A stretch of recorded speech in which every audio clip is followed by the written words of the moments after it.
आम्हाला सुद्धा बऱ्याच शेतकऱ्यांचे सॅम्पल आलेले आहेत मर रोगाच्या बाबतीत कापसामध्ये.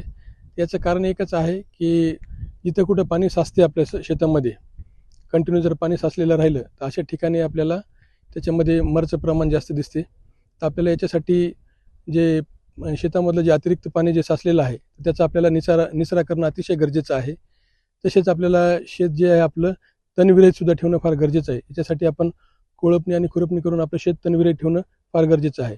तसेच असे आपल्याला जे हे दिसले, अशी लक्षणे दिसली आपल्याला मर रोगाची, तर याच्यामध्ये लवकरात लवकर आपण 200 ग्रॅम युरिया अधिक 100 ग्रॅम आपल्याला पांढरा पोटॅश आणि 25 ग्रॅम कॉपर ऑक्झिक्लोराईड या तिन्ही घटकांची तिन्हीचं आपल्याला एक हे द्रावण तयार करायचं आहे 10 लिटर पाण्यामध्ये. आणि हे द्रावण केलेलं द्रावण जे आहे तर जिथं कुठं आपले हे असे झाडं सुकू लागले आहेत किंवा मर लागत आहे अशा झाडांना आपल्याला 100 मिली एका झाडाला ते टाकायचं आहे.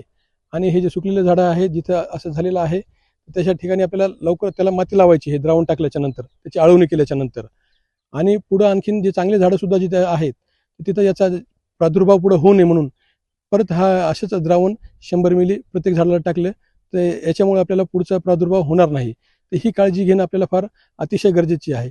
तसेच हे रोग असा आहे की आपण जर लवकरात लवकर याला जर हे आता सांगितल्याप्रमाणे जर उपाय नाही केला, हा जो उपाय आहे तो आपल्याला 24 ते 48 तासाच्या आत आपल्याला करणं फार गरजेचं आहे.